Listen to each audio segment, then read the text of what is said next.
Hey art friends, it's Mr. Brown here.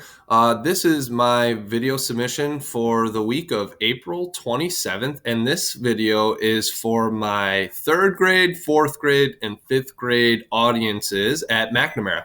Um, Now, this week, the art assignment is to find a few things that are special to you in your house, okay, and to arrange them in a way that you can draw them.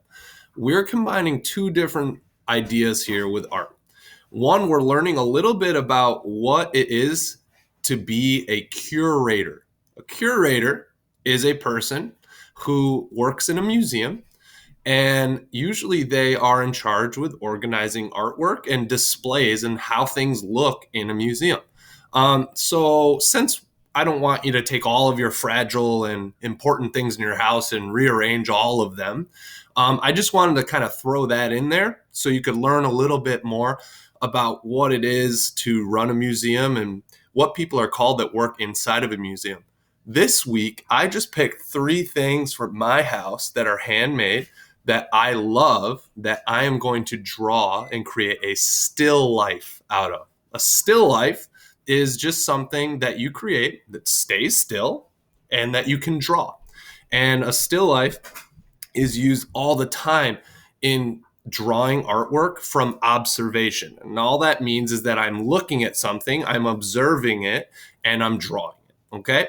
These don't have to turn out perfect. And all I have is a marker. I'm not even able to use my pencil because the art teacher, Mr. Brown here, doesn't even have a pencil sharpener. So I've had to sharpen this with a knife. You can see it's all messed up looking.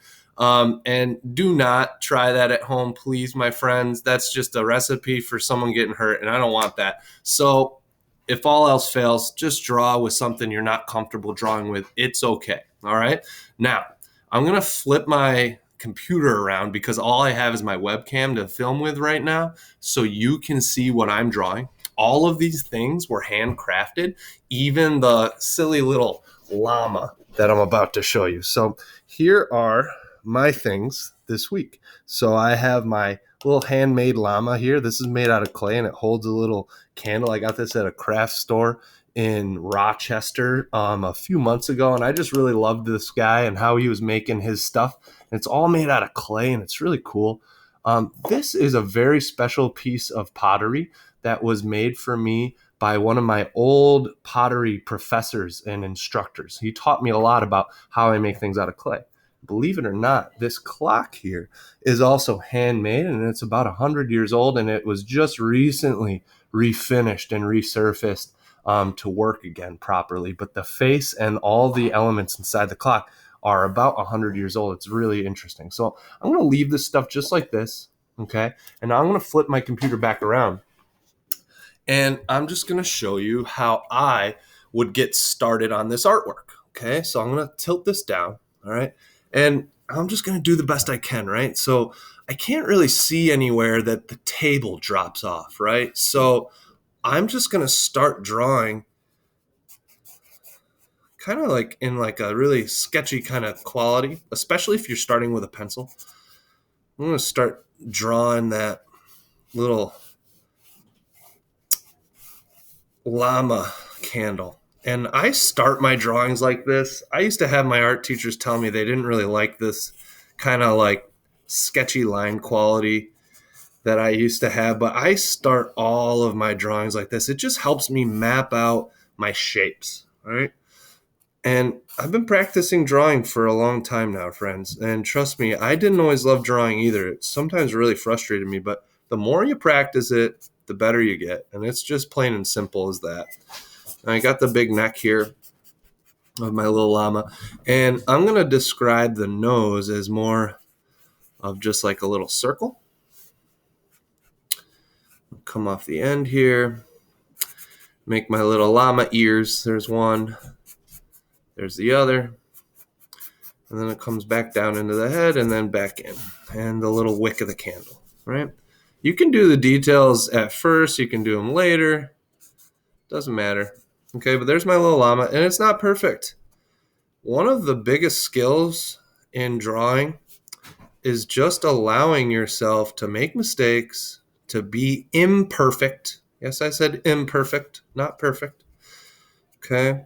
Because if you can just make a drawing and mess it all up and not be upset with yourself after it, I got to tell you, friends, you have just learned more than someone who made a perfect drawing.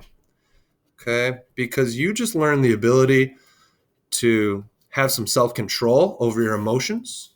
It's very frustrating when a drawing doesn't turn out right. You just learned how to draw everything you did draw right, because surely there's things you did draw correctly, right?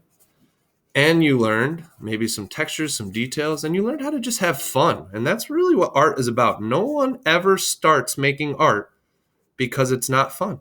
Why would you ever do something that isn't fun, right? So at some level, you know that what you're doing must be fun enough to at least try to do.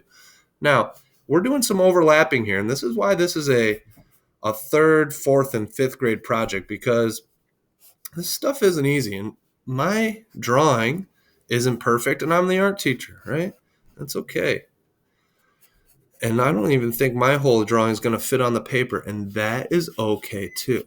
So now I'm just mapping out the best of my ability the shapes of the things I'm seeing. And there's my cat jumping on to the table. His name is Sergio, and he is awfully cute, and I hope that made you smile. Now, back to the drawing. So I'm making like the little jug handles, and I'm just taking my time, one little swipe at a time. Okay. Now, what I would do, remember I was talking about those kind of sketchy lines. What I mean by that is how they're kind of messy. What I would do is I would go back in to this drawing later, and I would probably make the lines a little thicker, and I'd just go over them like that. Now the clock isn't even going to fit in this drawing. So what I'm going to do is I'm going to kind of move it so it's down here a little bit. Okay, and this is what we call taking artistic liberties, right? So I'm just kind of mapping out the top edge of that clock, and we're going to go down and right here, got the clock face, the hands of the clock, okay? And behind the clock, there's like a little map. So I'm going to just draw a few continents I know how to draw off the top of my head. Okay. All right. And then we just have some textures for the table. And my friends, I just completed my still life drawing to the best of my ability with a little bit less detail than I might like, but I just drew the beginning of my detailed still life drawing. So now what we can do is, if you want to, you can go over these lines and you can kind of make them a little thicker and a little bit cleaner, as we say in the art world. So nothing is super messy looking. It will just all have a nice thick solid line. You know what you can always do is you can take a Sharpie if you have it, or a thicker marker, and you could go over it like that. Okay, but we're just going to try and make some of these things stand out. All right. So to recap, what are you going to make this week? Right? We're going to make a still life. We're going to be curators. We're going to find a few special items to us in our house, and we're going to draw them. All right. So be careful about the things you choose. Right? Is it fragile? Right? Do we need to ask permission to use that thing? Is it really special? Is it not ours? Okay. And the third thing I want you to think about when you're picking these objects, can I draw it? Is this way past my ability of drawing? And if it is, it's okay. And if you still want to draw it, that's okay too. That's definitely how we learn. But you don't want to be frustrated once you try and draw it. Okay. Please have fun. All right.